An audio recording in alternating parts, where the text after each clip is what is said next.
We've got film. We've got news. We've got all three of us. And we've got approximately an hour to talk about all of it. Let's get into the film breakdown. You ready, Seth? Yes. The exact amount of clipping, not quite audible excitement I was looking for.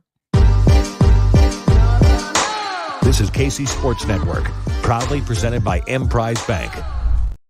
Welcome into Only Weird Games. Joshua Brisco, Seth Keysor, Nate Taylor, all here with you on KC Sports Network. Fellas, we accidentally spent a whole lot of time talking about Travis Kelce and all of the things that were happening and not really happening around him on Tuesday. I feel like at this point, we've been luxuriating in this Chiefs draft class for long enough now that I'm almost comfortable saying Suamataia without even looking over at my phonetic pronunciation. Almost. How about it? You just we're gonna get there. Just let it run through you. Mutta, right there, the mutta. Right. Yeah. It's. Did you guys know? Man. I'm so sorry. No. Did you guys know the only two players under contract in Kansas City in 2027 are Patrick Mahomes and Chris Jones? Yes, Seth, I did know this. I mean, the rookies haven't signed their contracts yet. They'll mostly hit that, right? You know, you get your fifth-year Xavier Worthy option. I'm also trying to phonetically, here's a tricky one for us all to figure out. I'm trying to pronounce the X in Xavier because it's how he introduced himself on one of the videos the Chiefs tweeted out, but I naturally go straight to Xavier. I skip right over. I go X to Z, much like him. Zorro. Exactly. Isn't his Twitter handle like Zay? Oh, that's a great point. Huh. Well, interesting. I'm on it. People can contain multitudes, you know? Yeah. And that's sometimes he's Xavier, sometimes he's Xavier, sometimes who knows? Xavier. Yeah, you gotta extend it to get the X and the Xavier. Did we get into the jersey number situation at all? This is the welcome for today. Xavier Worthy, Xavier. Yeah, the jerseys had come out or had been revealed to us prior to Tuesday's show, but I don't believe we had talked about it. I think that's right. There's just a lot going on. Yeah. The Worthy 1 jerseys, gonna go hard, gonna be all over the place at Arrowhead. Really, really excellent. Mm-hmm. Almost everybody else, normal numbers. Kingsley wearing 76, gonna look like Brandon Albert over there. I like it. Haddon in 17 is weird. That's a relatively that recent expansion of jersey numbers that the Chiefs were by and large at the forefront of. So be careful what you say next, Seth. But Haddon in 17 is weird. The linemen are still the same group of numbers to pick from. So Norzad in 60, Hansen in 61. You got Hicks in 21. That was Mike Edwards. Before that, it was Trent McDuffie for a year. And Worthy is, again, obviously college rule on the wide receiver numbers. Can I just check? First temperature check. Wide receiver wearing number 1, I think is cool. It's an expansion on the traditional NFL number range, but it's going to look good to me, I think. I'm comfortable with that. Seth is our resident curmudgeon. Are you okay with a receiver wearing number 1 before we get to, I haven't mentioned one yet. One other thing. We'll get to him. I can live with a receiver wearing 1. That's I've adapted to that. Probably years of seeing Tyreek Hill wearing 10. True. Kind of good point. Finessed me towards it. I've come around on receivers with single digits in particular. Okay. The Chiefs also had a year or a couple of years in there where I think all of the rostered wide receivers were all in the teens. It was kind of a weird. They still mostly, I think, actually lean that way. And then Sky Moore's in 24. Yeah. Jared Wiley's wearing number 12, fellas. Wiley's wearing number 12. He's a tight end in the NFL. He wore 12 as a quarterback in I did the research. Yes. As a quarterback in high school, he wore 12. He was wearing 12 in his Texas recruiting photos when he originally committed to the Longhorns. Then he ended up in 18 at Texas, 19 at TCU. But 12? That's McCole Hardman. That's Richie James was 17 because that's why McCole Hardman had to go to 12. He said, I don't I don't want your 81. I don't want your Blake Bell number. Get it out of my face. I don't lightly use the word abomination. An abomination. Come on. You physically cannot block if you're wearing Brody Croyle's number. Oh, This that's is a good one. This is a travesty. I'm sorry. I've already got the comments. Seth, give us the boomer take. So fine. I'm an older millennial. Yeah, you're not criticizing the kid. You're criticizing the adult. You're criticizing Alan Wright, equipment director, for letting this happen. Wright. Well, how is he supposed to stop it? I'm criticizing the NFL for bringing us. We used to be a proper society. We used to be a place of rules. Has no one read Lord of the Flies? We're just sitting here hucking rocks in the general direction of the smaller kid, getting a little closer and a little closer, waiting for the adult to stop us, and no one's doing it. And now that kid ended up being a psycho. Now, is the analogy perfect? Perhaps not. But 12, picture this. You're watching the team lineup, and you see someone lined up next to the left tackle across from a guy who's lined up wide 9, and I think he's going to try to dig him out. It looks like they're going to run some kind of, whatever.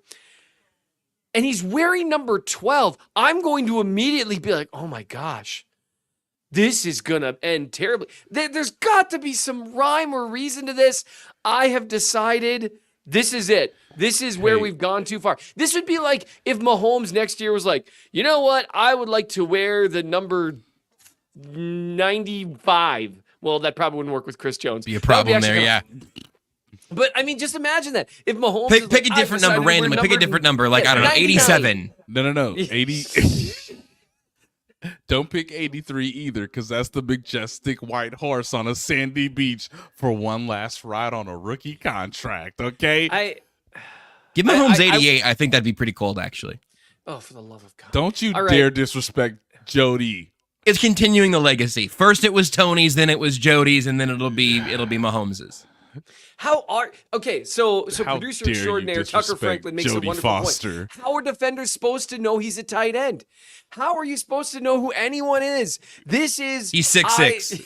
He's 6'6", and he runs that way. That really will. The fact that he's 6'6", 250 will probably help, I admit. But, receivers are getting bigger every year, and tackles are weird size. I don't know. Can I read you a list of names from our Chiefs pasts here? Sure. Wearing number 12 or just in general? Rich Gannon, John Baker, Jonathan Quinn, Brody Croyle, Albert Wilson, Garrick Dieter, Montrell Washington, McCole Hardman, Jared Wiley. That's your legacy right there. Hey, Rich None Gannon. of those guys weigh above 195 pounds. Not one of them. Hey, Rich I wasn't paying attention. Was the sacrificial lamb so that 2 decades later the Chiefs could get Patrick Mahomes. That's what happened. He got smoked. That was the sacrifice that had to be made. Oh, there were several sacrifices, we Seth. could play by far the best quarterback on our roster. But we paid Elvis Gerback. I mean, come on. That guy. Even Elvis didn't agree with that decision. If you had strapped a lie detector test to him, like, "Hey, you think you're better than Rich?" Nah, man. I'm very clearly not.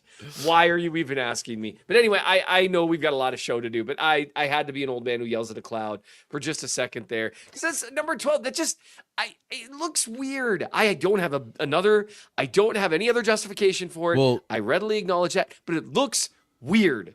Seth, Isaiah Gathings is 85. Can't have that number. 86. Could have gotten it from him. I mean, you probably could have. Yeah. But look, he's a rookie. Yeah, that number. I'm sure Isaiah Gavins would have been no, man, with my guaranteed roster spot this year, I'm definitely going to not let you. I know. Look, He's also huge, I think. Hey, Jared, 81's right here. Okay, it's there. right here. No one has it yet. It could be yours. It isn't someone Nate Dogg in the comments said, are we sure Sky picking 24 isn't to blame for his problems? I can't say with certainty. Although I will say it doesn't throw me off as much as when Melvin Ingram, he took 24, right? Yes. That he was did. the funniest. Yes, he did. I cannot tell you the number of times that season I thought, my God, that corner's gigantic. And then I was like, oh, nope.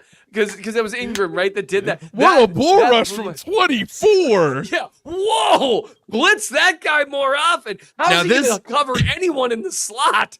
This evolution for this 24 is, man, that running back is not very strong. And that's the thing. It messes with my brain. Hey. It messes with me. Although, you know one that didn't bother me? What's that? Carlos Dunlap wearing number 8. Single digits help. I think single digits is a good solution for all this. Brian Cook, not weird. It's fine. Hey, It didn't bother me. Something about the single digit and his arms being like as long as an Yes. like the football field. It somehow made sense. It was like, oh, well, of course you'd give Slender Man number 8. That makes sense. So, look, they didn't take a running back in the draft. I know they signed some UDFAs, but you know, are you saying what I think you're saying, Seth? I don't even know. You want to put Sky Moore next to Luis Reese Zamet in the running back Seth, room? Who's more likely to make it as an NFL player this year? Sky Moore as a running back or Luis in any capacity? Zamet. Reese Zamet. Hey, you want to know what his number is? I have it, kids. Does anybody know what Luis Reese Zamet is out here rocking? Of course you haven't seen it, but I am in the interwebs of the internet, and I have his number. Does anybody know it? He should get 0. That would be the coolest move, I think. The first Chief to wear 0. Per the interwebs of the Kansas City Chiefs, Luis Reese Zamet is projected to wear number 9. Huh. Why does number 9 sound like such a weird number to me? It feels so strange. Why Has any football player ever worn number 9 in the history of the NFL? I don't think Justin they have. Ross is 8, right? Mm-hmm. And Cook is 6. Rice is 4. I'm going through all the single digits. Butker's 7. Worthy's 1. Yep. Mm-hmm. The last number 9. Oh, well, so Juju was 9. Yes. But last year, that belonged to Blaine Gabbert. Hey. And before that, Tyler Bray, obviously. That's my number 9. And before that, Brady Quinn. I commend I love this game. Adam Zook, who says clearly he's wearing 49. And honestly, That's what let's Tucker give it said to him. too. I haven't even been in our chat. Amazing, Tucker. Hey, Juju wore 9. Hey, young fella, you're so close to making the roster. It's unbelievable. Seth, did you just remember that Juju wore 9? No. Tucker told us in the chat. It wasn't when I said it out loud 1 minute ago. You know, the fact that you even have to ask me that. Let's makes hit me the question how film. little- Seth Who is are taking you a closer charting look right at now? Kingsley Suamataia. Nope, I tried to get us on a transition, Suamataia. and I tripped on the Suamataia, and Seth has gone through Kingsley's film. I might even kick out a little thing that Seth heard a little future question about Kingsley. Maybe we'll unpack that even if we get a little bit of time. Hey. Somebody asked, what is Carson Wentz's number? Ladies and gentlemen, per the interwebs of the Kansas City Chiefs website, he ain't got a number yet. He ain't even got a profile pic yet. They made him wait until after the draft picks? I don't see a number next to his name. Now, I will look for various It just shows other sources. A new mode of humility for NDSU graduate Carson Wentz. Shout out Nodak. Sorry, I grew up in North Dakota, so I'm like contractually obligated to cheer from anyone who comes from North Dakota because let's face it, there's not a lot of us. Hi, Maple. That's why Kansas legend Jeff. That's why Kansas legend Jeff Boschee looms large in my mind. He came from Valley City. Congratulations. You know who looms great large on the KUTs. Chiefs depth chart, Seth, is Kingsley Suamataia. Yeah, per the Chiefs.com, Carson Wentz has no number. No number yet. We don't know So Kingsley. his identity. We do know Suamataia.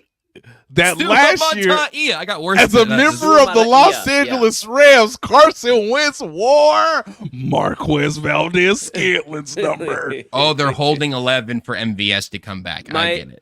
Who's My still very a free favorite agent? thing is when we start doing two Still different Reds podcasts at the exact same time, which is what's happening right now. Because of the overplay there, Seth, because of the crosstalk, I actually couldn't tell if you said it was your favorite or your least favorite thing, but I can tell you which one it is for me. I think it works that way. Let's leave it ambiguous. Deal. Hey, All right, Kingsley. Why is Marquez Valdez-Scantling still a free agent? Can anybody answer that for me? He still runs fast, right? Right? We're going to get Nate some emergency he's- medical help he's because a- he's apparently completely forgotten the last year of his life. And He's a so I'm going to burner. call Holly. I'm going to call Holly while Seth talks about Kingsley. But he's a burner, Yes. right? I still have the label on the flow chart. Strider. He's Strider. And Strider. not the- Oh, and not the- long legs. no, Okay, and there we let go. me- Long legs. Yeah, let me why clarify. is he not a free agent?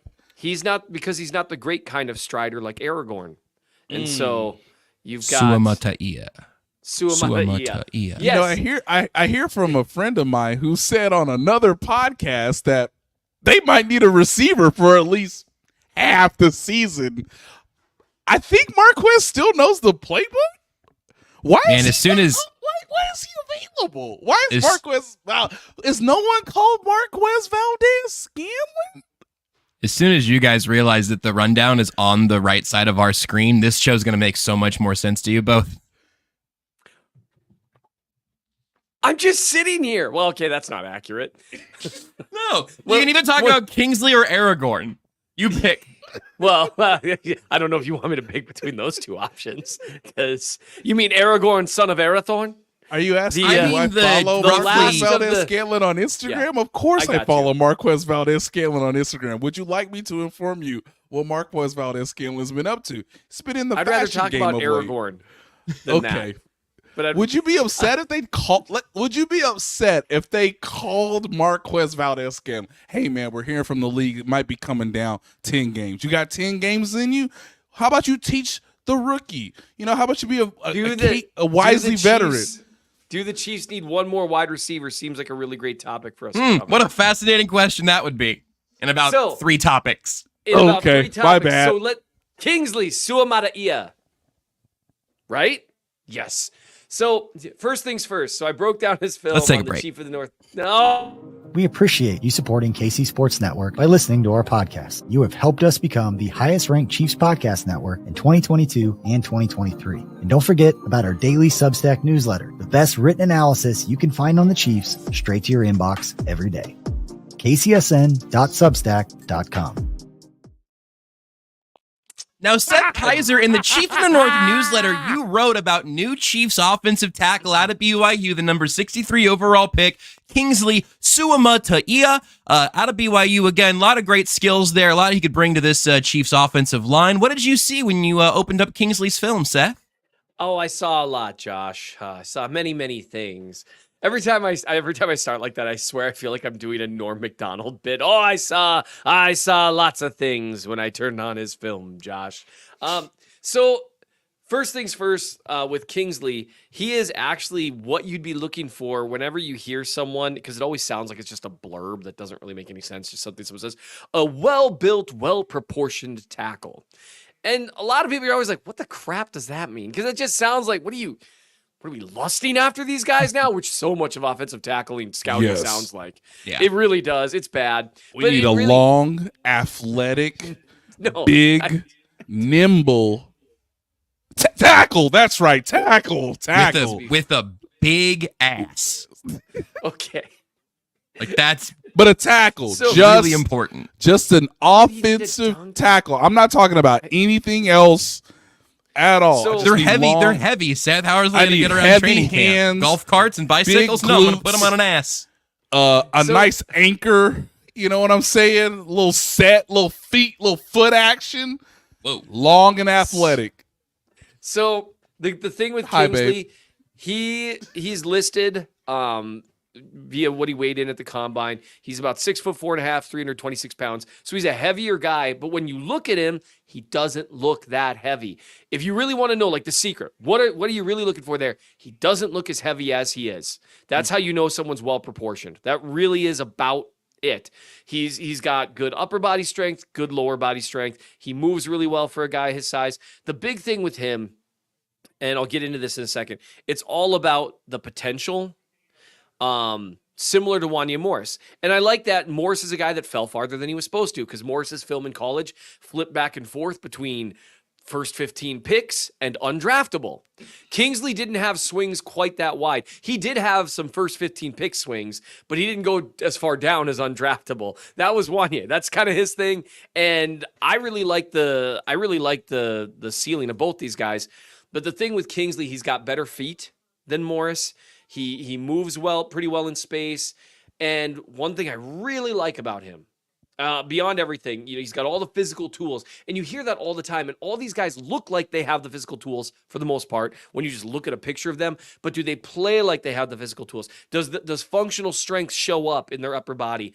Something to look for. Can they, when they're blocking, a defensive end, one-on-one, can they just with their shoulders get some torque from their hips and wrench that guy around to get him to where you are now the wall between him and the runner? Can you do that with your upper body? With lower body, when you are just locked up with a guy, can you just churn those legs and drive him backward a little bit? Those are the things you look for. Can you climb to the second level?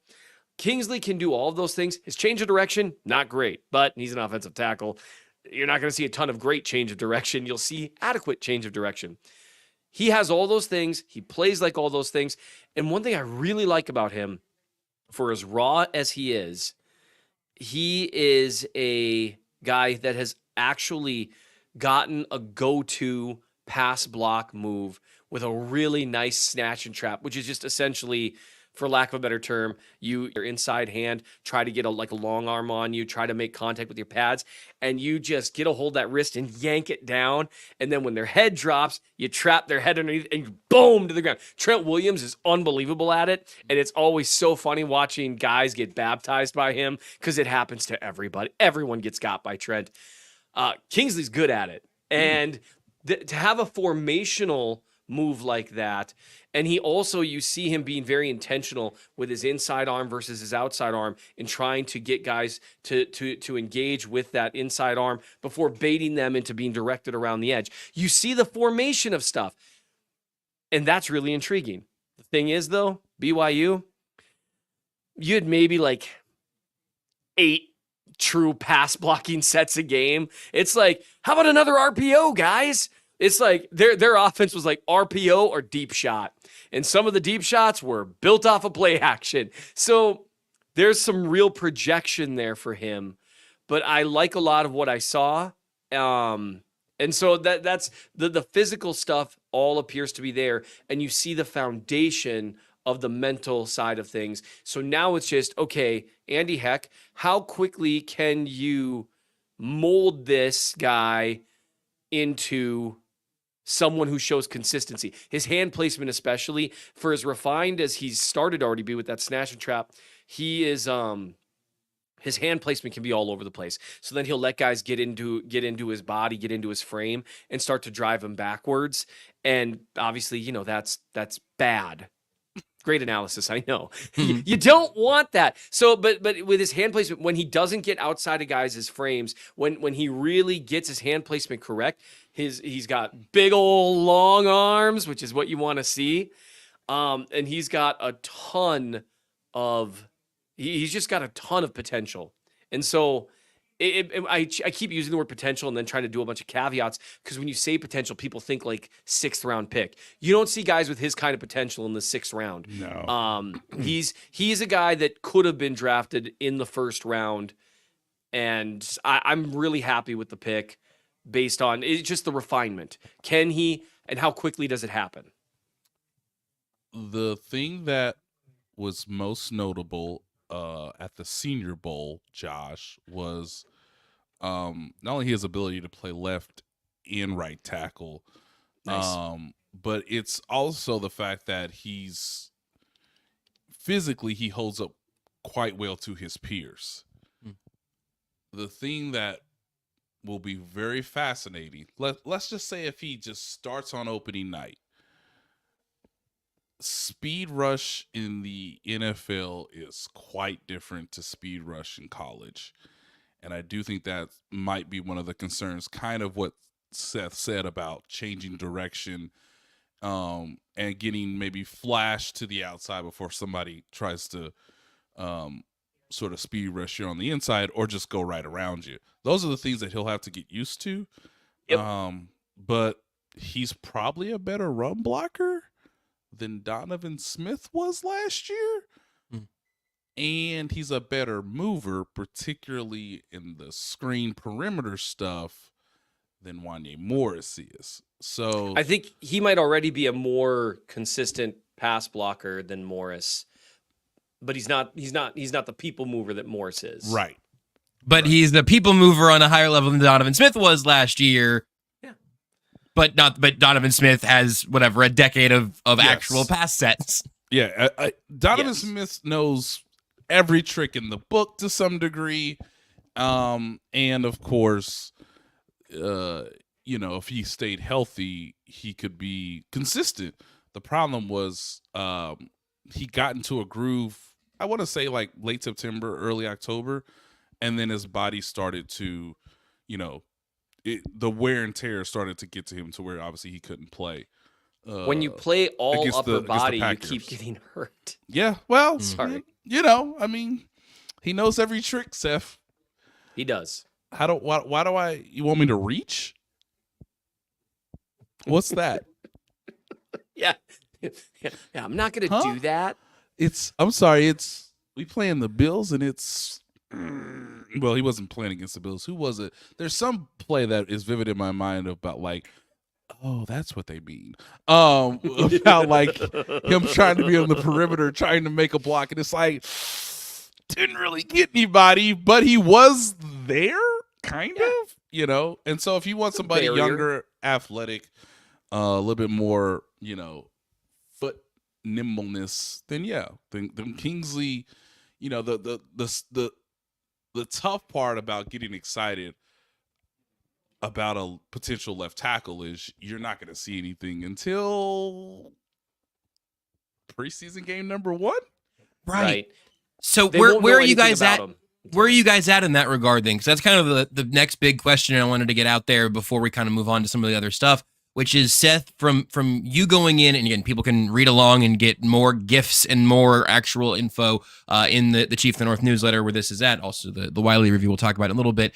But when you look at Kingsley's film and you remember what Wanya Morris looked like, and you remember that Donovan Smith is still out there as a free agent, and I'm going to throw in Juwan Taylor, at least when we come around to you, Nate, in terms of just like the tackle positions, because you're going to have a starting left tackle, a starting right tackle, and someone who's probably your swing guy, unless you tell me that Lucas Niang is the backup right tackle, and it's left tackle, whatever. We'll circle around there, because Seth, before Nate kind of tries to explain where he thinks the Chiefs are at, I want to know what you would be comfortable with entering week 1, knowing that we're not going to get a lot of definite info by then. Training camp will be informative to the coaching staff, but we're not going to see a lot of reps for Kingsley until, like Nate said, the preseason gets here. If I had my druthers, and it's easy because it's not my money and it's not my cap space and it's not my roster decisions, because the Chiefs drafted a couple other offensive linemen, and so you need roster spaces. If I had my druthers, they would try to bring Smith back and tell him, like, hey, man, we're going to offer you X million for 1 year. It's a lot of money, but we're not guaranteeing you a starting spot. Let's see how it goes at training camp. If you can beat out the kids, great. It's the same. It's the theory that I always, the roller coaster theory. You must be this high. You must be as good as Donovan Smith or better to start. I like that. I'm not sure if they're going to want to go that route. The problem with waiting until training camp, because Veach made it sound like that's the plan, but I mean that They're lying liars this time of year and basically all times of year. That's the job. I'd be really hesitant about that simply because my floor ceiling rule. You got to think about the floor and the ceiling. I'd prefer the floor to be Donovan Smith, not worse than Donovan Smith. So Nate, what is Seth's hunch on that right in your mind that the Chiefs are? The only other thing I'd be interested to maybe weave into what Seth said is you do only have so many high-level reps in training camp, so I could buy a little bit of the logic of like, well, you got one to do. But if you want to let Kingsley and Donovan Smith battle for left tackle and just start working Wanye with the twos on the right side or something like that, that's all fine with me because I tend to agree that I would like to not have a dumpster fire protecting Patrick Mahomes' blind side, whatever steps that entails. Where do you think they're at? Yes, I get the sense that Lucas Niang will more than likely be dedicated to backup right tackle, behind Jawan Taylor. I saw Thomas Lester's question here, Tucker, where he says Lucas Niang should have never opted out back in 2020. And I would respond to that saying the reason he fell in the third round is because of injury-related issues. Lucas Niang shouldn't have hurt his hip, right? Or patella later? Shouldn't have. I remember the order. Looking back in hindsight, he was their best offensive lineman. TCU was good, and he tried to gut through it to where he damaged his hip to where it seemed suitable and fine at the time to take a year off, with the presumption that he probably wasn't going to start that year anyway. And with the COVID restrictions, again, guys, it's going to be a wild look back on a number of things, but that's why he chose to opt out. When it comes to left tackle, I do think the Chiefs would probably prefer, if they had a magic wand, to have Kingsley be the starting left tackle with Wanye Morris, who has experience both at right and left back in college, to potentially be the swing tackle, depending on the numbers you need on game day, right? In terms of who's active, who's inactive. So if Niang has to be inactive so that you have a defensive player be active based on injuries or whoever you're playing or the situation, that makes sense because at least Wanye in year 2 of the system could potentially be your swing tackle if necessary, knowing that Kingsley will just be going through a rookie season where he should mostly be focusing on just one position at left tackle. That's why they drafted you. So they should just keep him on course. And then, of course, you're asked to do more a little bit when you are a reserve, when you are a backup. And so that sort of fits what could potentially be there for Wanye Morris should he not win in training camp and preseason. Now, lastly, to Seth's point, have either one of you gentlemen watched Shogun? I haven't. I've heard it's stupendous. I have not watched any of it yet. Incredible. I'm only like 3 or 4 episodes in, but the when Seth says they're lying to you, it's more like tell them Kingsley and Wanye will battle it out for left tackle, and the interpreter says he wants the 2nd round pick to beat the 3rd round pick. Right. Right. That's well, and at the end of the day, someone asked, what happens when Morris handily beats Kingsley for the job. If he does, great. I mean, we want someone to handily win that battle.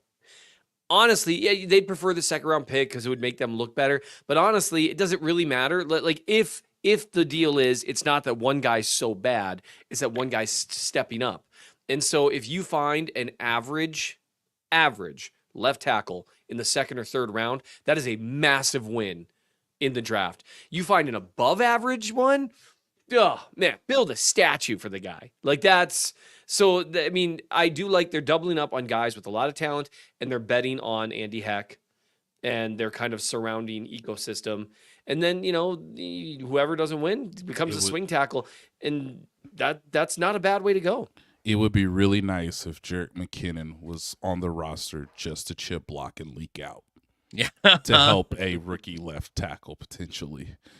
I'm not saying Clyde Edwards-Helaire can't do it. I just know that for the past 2 years when he was on the field, Jerick McKinnon saw your ribs and ate them. And then he got 4 yards, to keep the ball moving forward. But yeah, this all sort of matters, but they do need, whether it's Deneric Prince or LaMichael, Pirine. I don't know who it is. Luis? Mm-hmm. Reese Salmon? Lewis. Hey, Lewis? Is it just Lewis? I can't remember. I gotta go. You play rugby, right? Red zone Lewis. Run into that guy's hip. Run right into it. But for either a mostly inexperienced second-year left tackle or rookie left tackle, it would be awesome on clear passing downs to have someone like Jerick McKinnon. Real quick, little teeny answer, Nate. You get the feeling that McKinnon is waiting on other offers and doesn't want to play football? Is there a feeling that the Chiefs are interested in him returning? Not sure. Okay, very good. McKinnon's intending to play. We're not sure if the Chiefs are intending to bring him back. Correct. Fair enough. I probably would have assumed that was more or less where he was at, but man, it would be great if he was on this roster and in a time machine that takes you back like 2 or 3 years. That's all, but that'd be really nice. Let's talk about the other pass catcher from this draft class. We talk about Xavier Worthy a lot on the last episode, but Seth, you've done the Jared Wiley film review as well. 6'6" tight end out of TCU, played quarterback in high school. Seth, Travis Kelce did that too. He did. And he still picked a normal number when he got to the NFL. Yeah, no kidding. This is back again when we were a proper society. And so here's what I'll say. Man, that Jared Wiley, he's 6'6", he's 250, he's got really good acceleration. He actually looks pretty darn smooth with the ball in his hands. And that 4.62, I think, 40 time. If you need a frame of is it deceiving? Is he deceptively fast? Well, is he sneaky athletic? It just depends. It's almost impossible to be anything other than scarily athletic when you're that gym big. rat? Is he a gym rat? Is the rat in the gym? For context, Jared Wiley's 40. What were you gonna say there? Context? Well, for context, it was 0.01 seconds slower than the Bills' second round wide receiver.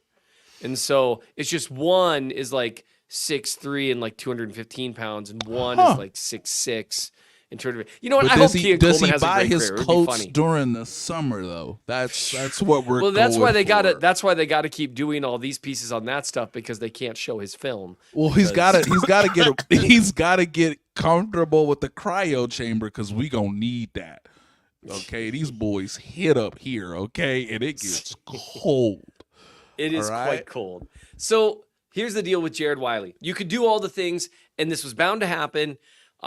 Kansas City drafts a high school quarterback, tight end, who had more of a breakout his final year in college, is oddly fast with the ball in his hands, shows a lot of smoothness as he runs, especially with the ball in his hands. Enough. I can't take anymore. He can do all these things. And so, of course, the natural you question... calmed me down. I'm down. I've been calmed down.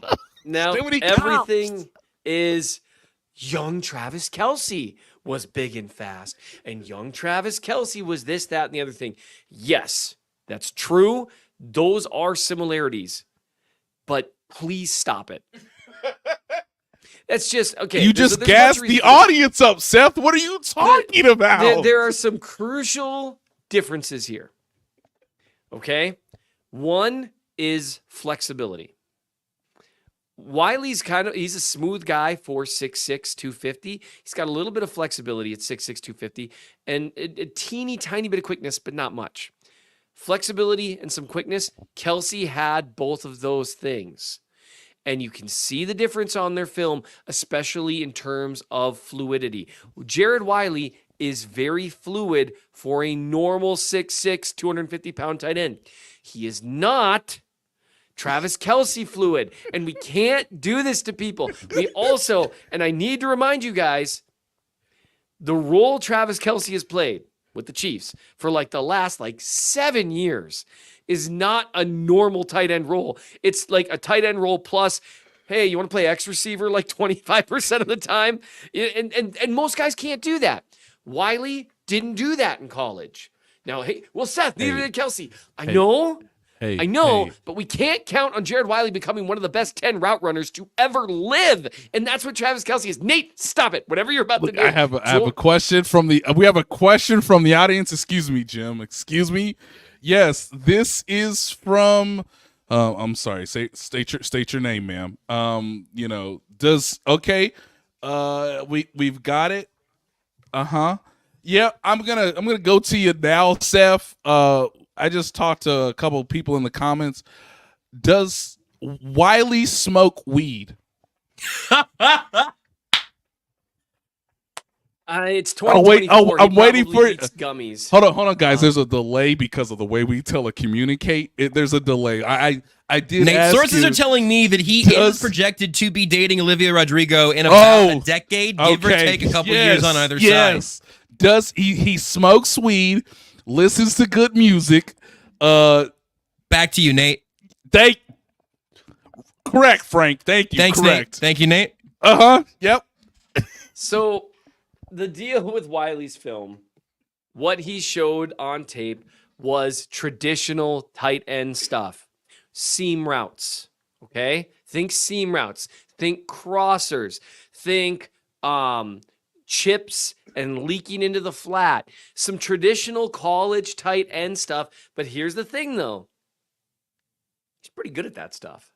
And he's pretty explosive at that stuff. And one of my very favorite plays of young Travis Kelce, there's two of them. The first was, you remember that slant he caught in preseason against the Bengals that he housed for like that? I remember watching that. I was like, holy cow.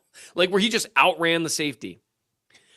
Wiley has a little bit of that kind of gear where he can, if he gets some space, he can house a 70-yard. He has a Travis Kelce gear, is what you said? That's what you said, right? Here's another way to think of it, though, because I want people to remain calm.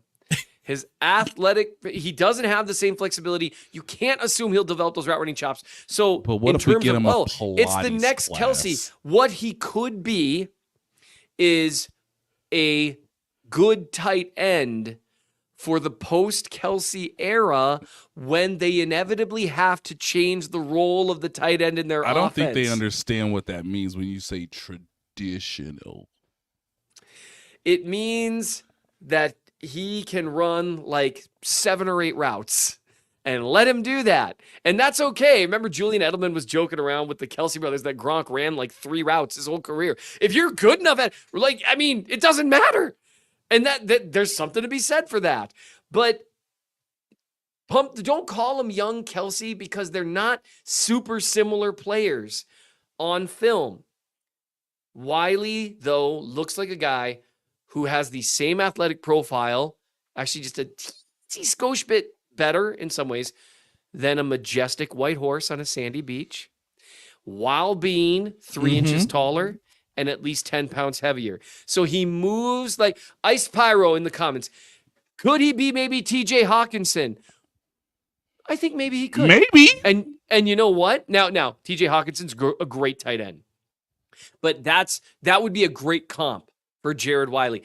A guy who's a little more linear, but that works for a tight end. So these are the I hate having to say all of that to say not that much.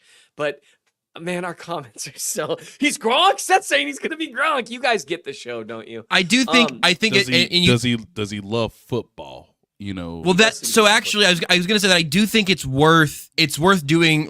It's fun to look at the positive traits and be like, here's what it looks like young Travis Kelce. But in a moment like this, you can also contrast, and where he's not like Travis Kelce, Seth, in your mind, I imagine that Jared Wiley does love football, right? that was my fault. I really walked right into that one, didn't we? So he clearly loves football. And well, here's one thing I'll say. When you look at Travis Kelce's college film, he was, and if you look up like Bleacher Report and some of those sites, they still have the scouting reports, by the way, where it's like, he's not a very good route runner. By the way, that was said about Travis Kelce coming out of college. That's how little we know about tight ends. We know less about tight ends coming out than like any other position. Travis Kelce, though, demolished guys blocking in college. Jared Wiley is huge. When he lines up on the line, looks like another tackle. He could be significantly more physical. He's already a decent blocker. He could be a significantly better one if he kind of just commits to being that big, mean dude. You don't see that same. There are times where he'll let corners that weigh 200 pounds push him aside. That's something he's going to need to work on. You also mentioned like what we don't know about college tight ends, and we've mentioned a majestic white horse on a sandy beach. The thing that I will offer for a 2024 bit of brakes pumping is that in 2021, his rookie season, Noah Gray had 7 catches for 36 yards. That was his rookie season production. And now, I mean, Gray has seen increasing production over that time. And I think this might have been, I don't know if this is a Kelce like tight end you thing or if it was him talking about on the podcast at some point, I don't know. But like the path that it takes for tight ends to develop, and it's also why like it, if you end up with an older one out of the draft, it doesn't bother me much because we're all playing Calvin ball with tight end assessment. I would say that maybe assume that Noah Gray is clearly tight end 2 this year, and it wouldn't surprise me at all if Irv Smith is tight end 3, and that we're talking about Jared Wiley next offseason. Maybe it's post Noah Gray, maybe it's post Irv Smith, whatever. Just a reminder that as majestic as he is, and as diabetic as he is, Noah Gray did not do much as a pass catcher in his rookie season because it's hard to be a rookie in Andy Reid's offense, and it's hard to be a rookie tight end in the NFL. So you saying little red shirt? We just take it off in November? Is that what you're saying? I think he's a late season offensive wrinkle. Hey, take that red shirt off, baby. One thing that's just worth noting is with Irv Smith, his skill set is an interesting one in terms of the 13 personnel that they're so successful out of, because Irv Smith isn't really an inline guy. And Kelce really isn't either, but he's bigger than Irv Smith. And Noah Gray isn't really either, but even though he's not a lot bigger than Irv Smith, in fact, they're about the same size, I think, he gets after it a little more in the blocking game. Whereas Jared Wiley, he's a big dude, and he's also a lot more explosive than Blake Bell. So I'm curious, that's his route to getting on the field in year 1 is I am going to crush it as the third guy in these 13 personnel things. And the few targets that I get that Blake Bell couldn't catch, I'm going to catch him, and I'm going to sprint upfield for additional yards because I'm fast.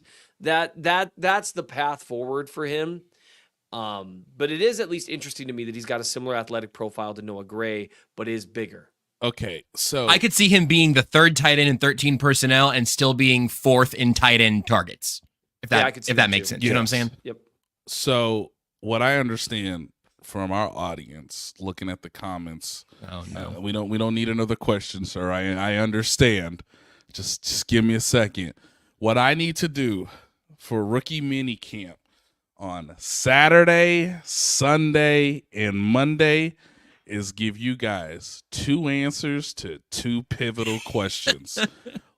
Does he have an ass? Does he spray cologne all over his body? And does he Tune smoke in weed? next Tuesday for Only Weird Games. Jared Wiley review in person. He's so great. Does he have a tush? How tushy?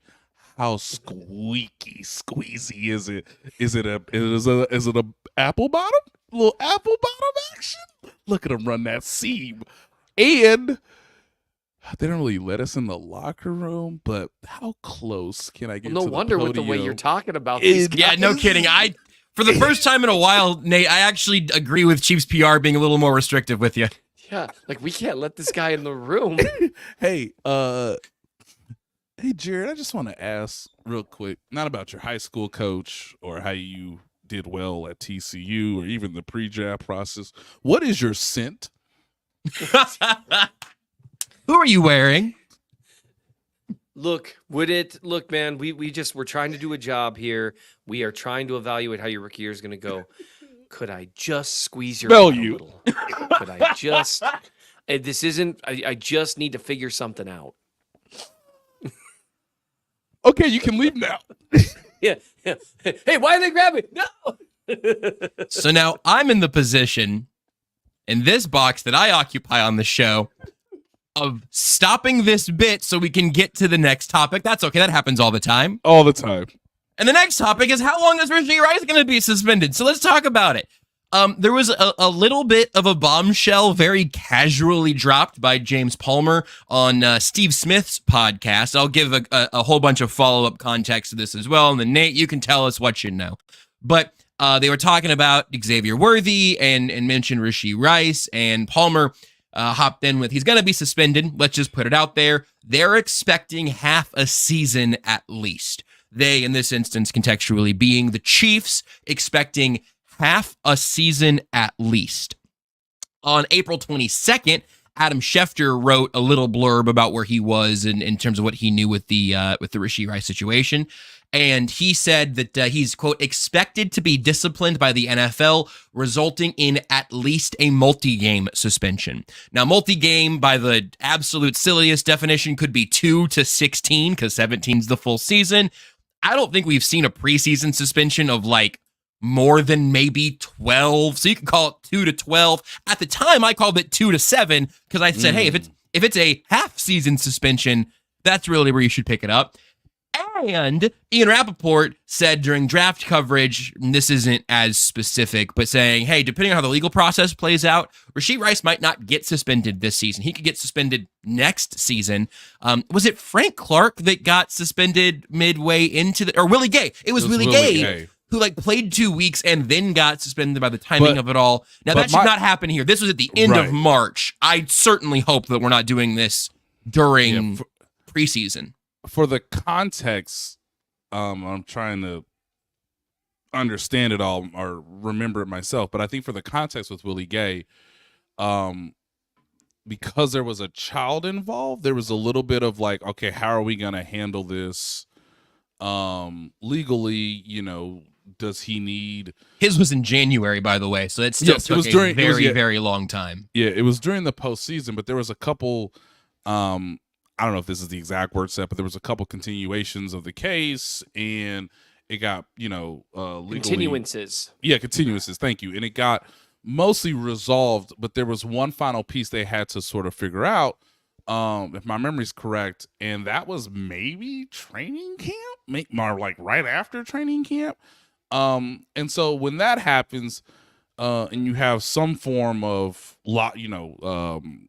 near conclusion legally, okay, now the player association gets involved, the team gets involved, the league goes through it one more time. I don't believe Willie Gay met with Roger Goodell, but sometimes that happens where the player can meet with the commissioner or someone who the commissioner has appointed for this. And then basically the Chiefs knew that he was going to be suspended when the season started that year. So when they played the Arizona Cardinals, they knew he was more than likely going to be suspended. And then I think it came out after the second game because I think he played 2 games. Yeah, because he missed the third game. That was such bizarre timing. It's a little bit. Yeah, it's a little bizarre. Some of it's that's legal. Something that has me uncomfortable. Me like too. Heading into the 2024 season in terms of like, so let's say you do decide that it's like a half season suspension or something, and you decide to enact it in week 13. You know what I mean? Yep. Like it just makes me uncomfortable. The Players Association would not be thrilled with that. Sure. That's something at least. And so maybe it would be more of a, if they haven't done it by the time the season starts, then they'll wait for 2025. That could make sense. Legal processes are slow, by the way, everyone. Right. And I haven't even seen, and I assume I would have seen by now, like a first appearance scheduled. I'm still not 100% sure. Like I've heard a lot about quote unquote charges, but I'm not 100% sure that and again, every jurisdiction's a little bit different. So I'm not 100% sure that those just aren't the recommended charges on the arrest warrant that law enforcement put forth, not the actual complaint drafted by the prosecutor, which would have the formal charges. And then once that's filed, then you have like a first appearance and you have all that. We haven't heard anything about that, which is a little weird. Considering how quickly they got the warrant out and did it all that way. So, because otherwise, I would assume I would have seen reported by now, because this is obviously criminal law is always public information. Let me remind you guys that there's always one component that goes over everything. Video. Because there's video of this, he will more than likely get suspended this season. Sure. Which makes sense. And that's in terms of the way the NFL does things. Mm-hmm. The fact that it's on video, I'm trying to remember which car. Well, both cars were responsible for the wreck. Correct. It's going to depend on every single thing that happens here. But the NFL, I've seen a lot of people ask about, like, talking about other suspensions and that kind of stuff. That doesn't matter. I mean, it could in theory, and the NFLPA might appeal some stuff. I would be surprised, unless something really crazy is done, with the way I've seen Rashee Rice's representation choose to handle this by essentially admitting his presence there, essentially giving up the multiple types of defenses that you could try, which is, everyone's like, oh, it's so obvious. Everything gets through discovery, people, and not everything you can't lay foundation for a video that's on the internet. You can't do it. So you got to track down people. It's way harder than people think. But anyway, the way they've handled it, it would surprise me, unless it's something way out of bounds, if he appealed it. Because if the route he's taking the league is going to say, don't you dare appeal this. Right. Yeah, we'll give you a half season if you don't appeal it, or something. But the fact that it's on video, and people that are saying, oh, well, with all these other, it doesn't make sense. It doesn't really have to. The Shield cares about the Shield being embarrassed. And it was the main story Easter weekend. We talked about this stuff already. Right. But it for me, I would really like to just know. I would. That's why I'm guessing he would too. The civil stuff is going to take forever. See in training camp. Yep. The civil stuff's going to take forever. But I would be, if I were him, if I were his defense attorney, I would be trying to push the prosecutor into just making a decision and charging out what you're going to charge out. And then in the meantime, trying to get restitution in advance to the victims, trying to resolve certain things, taking care of all that stuff, and just get it done. Because the longer it hangs out, the goofier it gets. Now, I think the new detail that is most interesting, Josh, from James Palmer's statement, and I have no reason not to trust James, is at least. Yeah.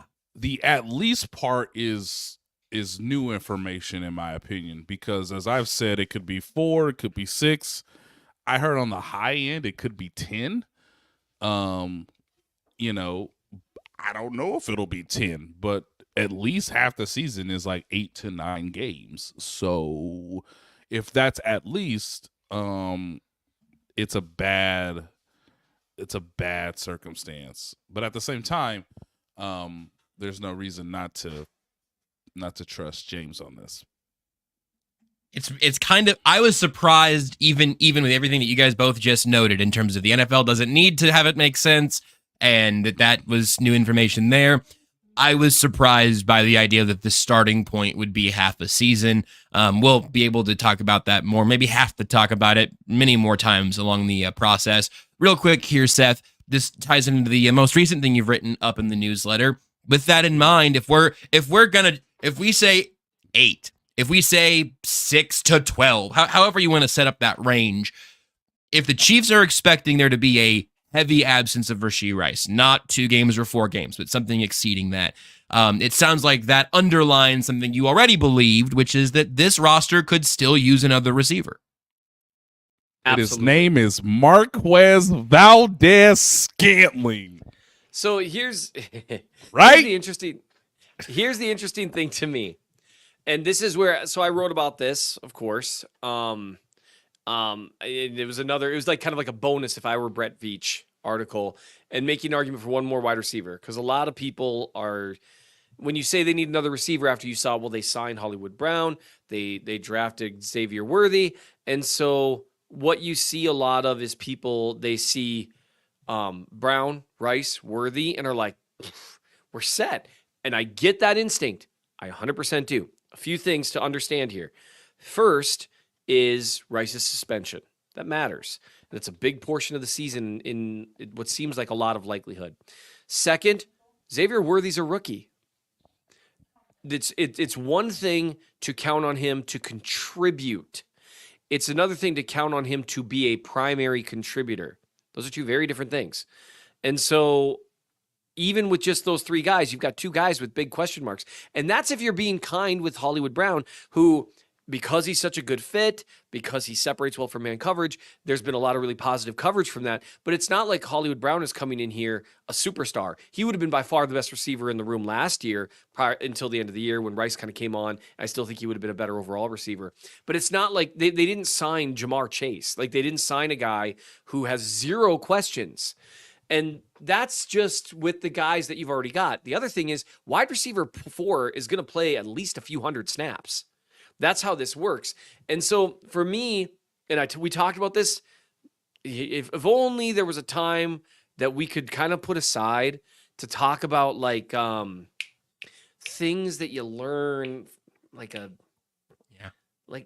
don't know. Is it called some kind of like teachable moment, I guess, from the time period where you're not in season? Already an hour over today, so it seems like we won't be able to answer that little riddle there. Yeah. The thing we talked about last offseason was the floor versus the ceiling. And last year, we were all very excited about the Chiefs wide receiver room, assuming certain things and hoping for the ceiling. The problem is what we learned last year, sometimes the floor happens. And right now, this floor, while higher than last year, all you need is two things to go pretty wrong, and you are looking at a better situation than last year, but not by enough. And those two things, a rookie can't be a full-time contributor yet, and Rashee Rice gets suspended for a long period of time. That's it. Now suddenly you're talking... And Kadarius Toney doesn't make it through training camp? Yeah, and I'm not factoring him in, because someone who for 2 years hasn't shown they can be a significant contributor, there's no reason to. They know they need more than what they had last year. And so for me, what are we going to do about the floor? And the best way to resolve that would be to find a guy who can play outside. That's the funny thing why mentioning MVS is so funny, because honestly, what they need is a guy that they can sign for $4 or $5 million for 1 year, who can play outside, line up on the line of scrimmage to where it allows you to move Worthy and Brown around wherever you want them to go. And you think MVS might know somebody? He knows the offense. He's seen the playbook. So like an MVS or a DJ Chark, or in another, he plays a little more inside too, but like Zay Jones, these aren't like world-beating guys, right? But they are guys who help raise the floor. And that matters. And I know the answer there is, well, MVS didn't help raise the floor last year. That's true when he was like the number one option. When he's your fourth or fifth option, he's better than Justin Watson. And people he can just kind of have a win sprint game and actually be doing what you're asking him to do, essentially. All you got to do is sign Marquez Valdez-Scantling and tell him that the season opener game is on January 20th. And guess what, kids? He'll catch everything in sight. But you got to convince him that he's playing in January, that he needs that you need to somehow wire his brain to think do or die on snap one, game one. And that's somehow, some people are just built that way. But the biggest thing here is it's nicer to get a guy like that, because people talk about Tyler Boyd, who's the best receiver left on the market. The problem with Boyd is once Rice is back, then you've got kind of a glut of guys that do kind of the same thing, and your only kind of sort of X receiver on the roster remains Justin Watson. All right, and you want to raise the floor and the ceiling of the offense, and so that by it's the floor that worries me the most. The ceiling of this offense, I'm pretty happy with it. I'm thrilled with it. All right, Josh, let's start it. I give you a name, you tell me the answer. Okay? Are you ready, Josh? No. Marquez Valdez-Scantling. No. Mecole Hardman. Not for this specific job, no. Byron Pringle. Is he out there? I thought he was under contract still. Is he available? He's available according to Over the Cap. Chase Claypool. Now we're cooking with guys that don't know the playbook and also aren't good. Randall Cobb. There it is. Randall Cobb want to play still? Did he play last year? Was he a Jet? Did DJ Chark run over Brett Veach's dog? I gotta build up, Seth. Oh. Hunter Renfrow. Russell Gage. Michael Thomas. Now listen here. Don't tempt me with a good time. You might only need him for 6 or 8 games anyway. But I think the Michael Thomas. I think the Michael Thomas play is kind of a fun one. Okay, I'm kind of down. Okay, well, Let him come hunt a ring here in his 57th NFL season. I've named every available wide receiver on the market according to Over the Cap. Over the Cap is discounting a man with initials that also were the initials of the Chiefs left tackle for a little bit a couple of years ago. Odell Beckham Jr. He has been a Chief more often than Patrick Peterson. Let's make it happen now. Well, Hayden is sick of this show continuing because he's just hugging his father in frame looking dejected. Seth is hugging no one and looking dejected. I'm having a great time, but we're not going to have time to get to off-season lessons. So we'll go ahead and wrap it up here. Maybe Tuesday. You can read Seth's film review, Kingsley, Wiley, why the Chiefs could still use another receiver. That's all up in the Chief in the North newsletter. You can read all of Nate's work at theathletic.com. I just bookmarked Nate's author page a long time ago, so I just check on that every couple of days and just make sure I'm all up on my vitamin Nate. I don't know. I'm gonna workshop that one. Thank you, sir. I don't know what it does to your body. That's for sure. It is making me more and more unhinged, but also more and more informed. So with that in mind, unless Seth has something absolutely pressing in importance, Nate, you can get us out of here. I don't. Hallelujah. I don't man, really... my wife said she always turns on our podcast at the wrong time. No, Jazz. What are you doing? Do you think that she turned it on around the ass talk or the weed talk, or do you think she liked both of those? I mean, they were pretty far apart. I'm guessing the weed talk. Yeah. You think she's like, I always turn on at the wrong time when Nate's telling the Chiefs to re-sign MVS. I mean, what's that guy thinking? Unbelievable. Yeah, she's out here just like his production only goes up in the playoffs, and he can't run any other routes. He can't separate intermediate and shallow. Oh, I would never be more attracted to her than that. At least half a season? Are you kidding me? Look, guys, he knows the playbook. He caught a pass in the Super Bowl for a touchdown, okay? He's really good friends with the guys in the locker room. He's not going to be a diva, even though he has diva-esque qualities to him. But look, he runs fast. Defenses have to respect him. He will not high point a ball. He won't high point a ball. I'm not gonna try to sell you a bill of goods. He will not high point a ball. But the production can only go up. He can't have a worse year than last year. Come on. Give my guy a call. He's ready to talk. He's taking some Nate? time off. I'll do it. Based off your description, I'll do it. I will call Mecole Hardman.